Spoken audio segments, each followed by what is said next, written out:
Halo Jabro Tim. Ada sesuatu yang lagi rame nih. Lu harus kasih dia kesempatan lagi. Di atas kertas lo semuanya harusnya menang. Ada bahasan yang paling ditunggu-tunggu. Langsung aja kita bahas Liverpool dulu, Ji. Yang gitu-gitu aja tapi tetap nyaman di puncak. Karena ini Slot jadi pelatih Liverpool satu-satunya yang bisa menang di 4 laga tandang pembuka IPL. Nah, salah satu yang di highlights juga abis pertandingan itu kan adalah gue ingat banget ada interviewernya cewek, reporternya wawancara Van Dijk dia bilang Liverpool merupakan punya rekor defensif yang sangat baik. Bahkan Van Dijk bilang, "Hah, masa sih iya? Bagus lah kalau gitu," dia bilang gitu kan. Tapi apakah memang salah satu kuncinya adalah performa Van Dijk yang mungkin 2 musim terakhir sempat agak turun, mungkin karena juga overuse dan lain-lain. Apakah sekarang dia udah back to his performnya seperti biasa? Oh iya, musim ini kelihatan dari beberapa game terakhir, kelihatan Van Dijk kualitasnya meningkat, nggak cuma dari defendingnya, tapi gimana dia kontrol bola, kontrol the game.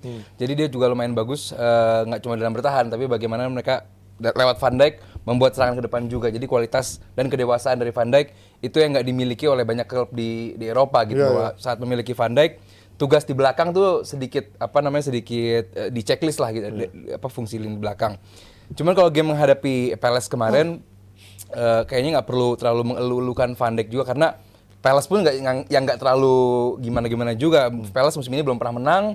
Terus kelihatan Jefferson Lerma sama Adam Wharton di tengah nggak hidup, kalah banget sama lini tengahnya Liverpool. Cuman kalau fokus sama lini belakang ya tadi kayak Panji bilang, dalam 2 musim terakhir emang dia naik turun. Cuma musim ini kelihatan dia mulai menunjukkan skema yang membaik, kurva yang membaik juga, baik di klub maupun di timnas. Setuju Mas, karena memang kemarin non Palace ya, ini gue juga agak kaget ya, karena gue ingat banget coach juga bilang nih satu tim yang mungkin patut dia bakal perhatiin adalah Palace dengan pelatihnya yang katanya gaya mainnya oke, tapi kan so far ternyata nggak gitu ya. Masuk lawan MU pun walaupun ya MU juga mainnya nggak bagus, tapi minimal MU kelihatan nggak begitu di pressing sama Palace. Kemarin lawan Liverpool melihat karena Palace yang jelek, karena Liverpoolnya yang memang ya efektif gitu.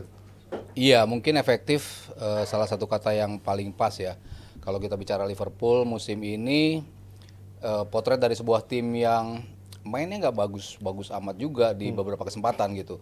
Kalau kita bicara bagus, banyak game juga mereka mainnya bagus, fluent semua dari bawa bolanya, gimana penampilan lini tengahnya luar biasa, lini depan yang maksimal manfaatin peluang sehingga tercipta gol-gol. Di balik itu lini defense-nya juga patut kita acungi jempol. Tadi lo sempat singgung Van Dijk, gue setuju Van Dijk lagi having the best season lagi. Kecuali game lawan Forest ya, ketika lo bilang tadi overuse, gue setuju juga.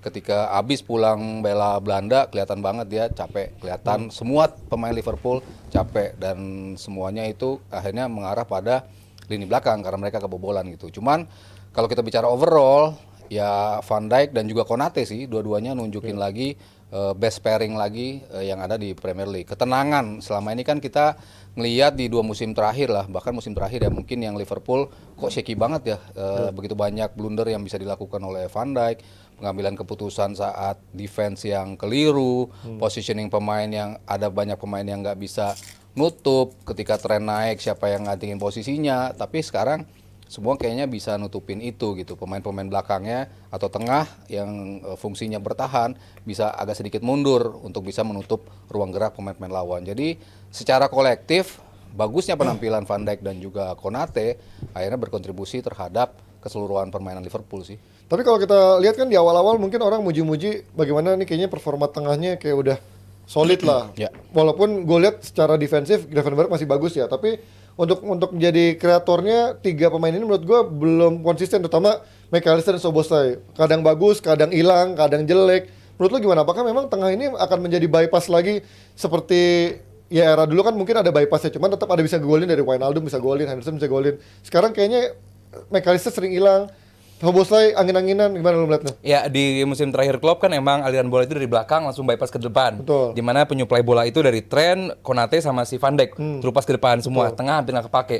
Tapi di musim ini udah 622 pas Liverpool, artinya bahwa aliran bola emang dari tengah semua datangnya. Jadi kalau dibilang kurang baik juga ya datanya cukup impresif di tengah Liverpool, walaupun dari eye testnya emang nggak kelihatan begitu gitu. Cuman bagaimana 3 pemain Gravenberch, McAllister dan juga Szoboszlai ya cukup oke, walaupun belum sangat impresif. Mungkin apalagi dari passing progresifnya kali yang berbuah chances peluang Terus pas ini, ke depannya, ya. terus Betul. juga forward passingnya ya. Chance creatednya sih memang yang Gravenberch sih paling bisa kelihatan kelihatan. oke lah Gravenberch Yes, ya. box to box dari dia bisa memutus bola juga, aliran bola ke depan juga bagus. Jadi ya selain Van Dijk, pemain yang gue rasa dalam fase atau dalam momen terbaiknya ya Gravenberch sih sekarang. untuk Liverpool. Gimana Mas? Sekarang lihat Szoboszlai dan juga McAllister. Szoboszlai di awal-awal lumayan bagus, tapi belakangan kayak dia lebih banyak kayak gitu aja, so-so aja. Menurut lu gimana? Cuman etosnya termasuk nggak ada yang ngalahin sih Szoboszlai.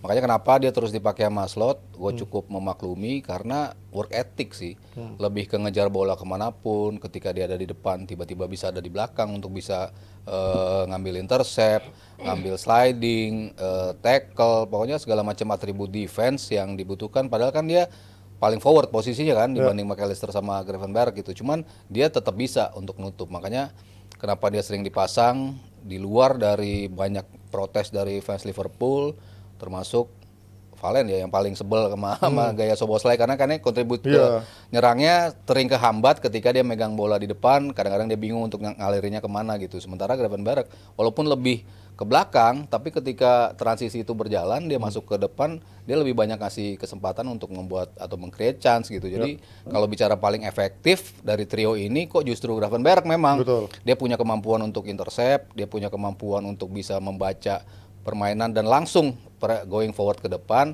Itu kan yang selama ini nggak dimiliki Liverpool kan. Endo terlalu defensif, defense-nya bagus, tapi ketika dapat bola lambat untuk execute. Ya mungkin si Szoboszlai juga kalau dapat bola kadang-kadang agak bingung gitu. Cuman untuk nutup ruang, untuk ngebantu lini pertahanan dimanapun dia berada, dia tetap tergantikan si Liverpool. Makanya wajar kenapa ya dia tetap menjadi bagian integral dari trio lini tengahnya era Slot. Ya. Itu minimal dua posisi itu minimal sekarang Slot atau fans Liverpool udah lebih tenang ya, karena tahun lalu mencari nomor 6 tuh kayak Soba Wataru Endo dibilang layak apa nggak layak, layak nggak layak, tapi Gravenberch ternyata bisa menjawab tanpa harus mencari pemain baru yang harganya mahal pastinya. Tapi kalau untuk ngomongin kiper nih, update-nya seberapa lama nih Mas Alisson dengan cederanya? 4 pekan sejauh ini. 4 pekan sejauh ini. Iya, sejauh ini sih yang Tapi gue baru lihat si Jaros ini siapa sih? Gue taunya Dari akademi. Erot Jaros. Ini balik salah. Bukan. Enggak, ini berarti ini siapa ini? Akademi yang memang kayak Leher juga. ya, tapi ya kalau bicara sama Alisson mah jauh ya. Ya pasti ya. Terutama presence dia dalam membaca situasi gitu. Kalau mungkin shot stopping sama-sama bisa lah dipertanggungjawabkan. Kelleher shot stoppingnya bagus. Ya. Berapa kali one on one selalu bagus gitu. Cuman kan gimana untuk ketika lo ngambil bola atas, apa yang harus lo lakukan setelah itu? Nah, itu kan yang nggak tergantikan di posisi Alisson, Alisson. betul. Untuk build up play-nya ya mungkin Eros Jarot dan, Iya, Erot Jaros. Kembali kalau ini kan namanya Jaros. dan juga Anaknya Kelleher. Maerot dia kebetulan. Aduh. Erot Jaros. Aduh. Dan juga Kelleher mungkin masih punya banyak PR ya untuk melakukan itu gitu. Cuman di depan lo masih ada Van Dijk sama Konate, ya harapannya sih bola nggak nyampe ke mereka ya. keburu dihadap. Tapi dengan defensif sekarang lagi cukup kuat, harusnya nggak terlalu ini ya, Iya. mengkhawatirkan ya buat Liverpool. Iya, bacanya Jaros. Jaros, ya. Orang Ceko Lu dan kayak Justin lu Iya. Kan mengkritik dia udah ke Justin kan kalau kata Iya. netizen ya. mengkritik kita mah Lidahnya mengatakan udah yang beda. hak, mengatakan yang hak. Jaros. Sebenarnya kemarin nggak mainnya Kelleher kan gara dia lagi ill, Iya. cuman sekali doang, mungkin di next game-nya Leher lagi. jadi belut ill, iya.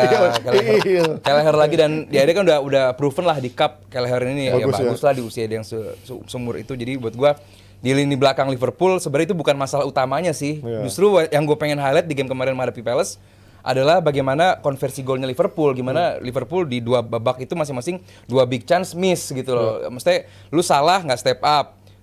Sejauh ini masih Jota sama Luis Diaz gitu. Dan game kemarin Gakpo yang lagi bagus. Gue pengen tiga-tiganya ini justru step up sebagai lu striker, gimana lu di belakang improve, lini tengah improve. Tapi lini depan justru gue nggak ngeliat Liverpool ini menunjukkan perbaikan gitu di Tapi di awal musim kan dia sudah menunjukkan bagus Yes, gitu iya. kan ya. Tapi kan nggak ada yang konsisten, apalagi dari Salah gitu. Salah nggak menunjukkan dia kan jelas dia adalah kartu asnya Liverpool Betul. gitu every season gitu, season in season out. Cuman gue nggak ngeliat di musim ini Salah udah melakukan yang terbaik. Jadi buat gue harusnya improvement di lini depan itu ada, walaupun secara tim, secara general gue nggak ngeliat Liverpool ini seperti tim dengan pelatih baru. Gue ngeliat bahwa Tim si pelatih Arne Slot ini hanya melanjutkan. seperti jalan. seperti tim yang dia udah ngelatih Liverpool sekian season gitu. Lo setuju Mas, tapi nggak akan gue bahas ini. Kita nggak akan pindah ya. Karena ini akan panjang kalau Mas Ari dikasih kesempatan ngomong bisa 3 menit sendiri. Kita pindah dari Liverpool yang kelihatannya walaupun kalau kata Aldi belum terlalu ada improve seperti pelatih baru, tapi so far dia masih ada di peringkat pertama. Kita ngomongin bagaimana Spurs nih. Kok katanya Edge menjanjikan musim keduanya akan lebih bagus gitu kan. Ternyata justru ups and downs-nya justru kerasa banget di bumpy-nya, justru kerasa banget di awal musim ini. Lo ngeliat Spurs seperti apa Mas sekarang? Udah unggul 2-0, bisa Iya, dibalikin iya. lagi 3-2. Tapi kayak anti teori ya. Maksudnya kan dengan masuknya Sar sama siapa satu pasangannya tuh? Bisuma.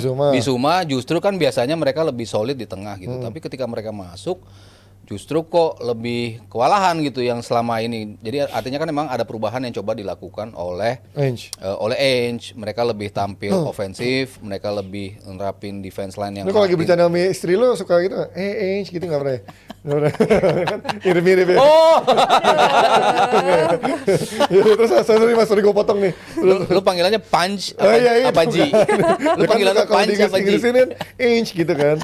Ya berarti ada perubahan nih kayak Ada perubahan lebih ke sisi ofensif dan ya dia tipe pelatih yang bodoh amat. Gua nggak mau mempertahankan keunggulan dengan bermain defensif. Mereka tetap terbuka, mereka tetap high defense line, ya makanya kerap terhukum oleh tim-tim lawan gitu dengan gaya permainan yang seperti itu gitu ya. Gua rasa sepanjang musim ya kita kan melihat permainan Spurs ya memang seperti itu gitu. Mereka nggak memikirkan lini pertahanan yang seperti apa yang mereka bangun. As long as mereka bisa cetak gol cukup. Tapi ya itu kan berarti lo ngambil risiko kan. Risikonya lo bisa kalah, lo bisa menang gitu. Tapi kali ini dia risikonya mendapatkan 50% untuk kekalahannya. Ya ini berarti gimana dia mau mengincar papan atas kalau cara mainnya begitu naif dan juga menurut gue terlalu polos itu. Lo nggak bisa mengandalkan atau memenangkan Premier League dengan bermain seperti ini kan Di? Sebenarnya buat gue di game menghadapi Brighton kemarin nggak murni di Ange Postecoglou salahnya, justru di pemain yang nggak mungkin di halftime itu Ange bilang oke, kita sekarang bermain lebih bertahan, sekarang kita bermain lebih sabar, nggak mungkin. Gue yakin karena udah jelas di beberapa game even dia lagi tertinggal, ada pemain kartu merah juga, dia tetap bermain menyerang, atraktif lah sampai high defensive line segitu tinggi. Di game menghadapi Brighton kemarin gue gak ngerti apa yang dikatakan di halftime pep talknya.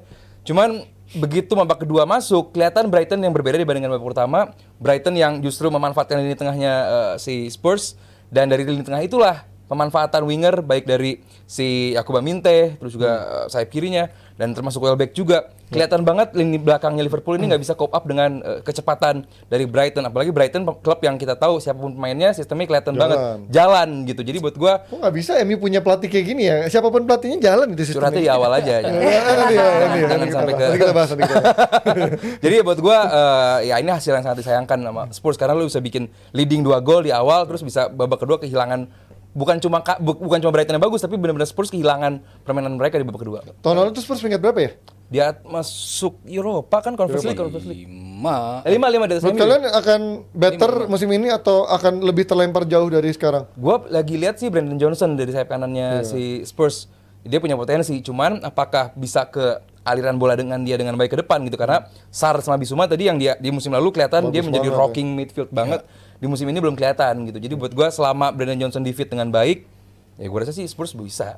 Gimana? Lo akan lihat Spurs tahun ini akan lebih parah atau ya ternyata bisa lebih bagus lagi pada tahun lalu? Kalau gue sih tetap masukkan mereka sebagai kandidat salah satu yang ke Europe juga kan. Peringkat 4 tuh kan rame banget ya. Ya. Antara Chelsea, Villa, Spurs. MU nggak masuk ya? Ini mungkin. Spurs masuk di situ. Hitungan gue masuk sama MU lah. Ya. 4 itu tuh yang sejak awal musim menurut gua yang akan ramai memperebutkan peringkat keempat. 1-2 udah pasti City sama Tapi setelah Arsenal. sekarang pekan ke-7 menurut masih gua, mempermasukkan MU juga keempat besar. enggak kayaknya.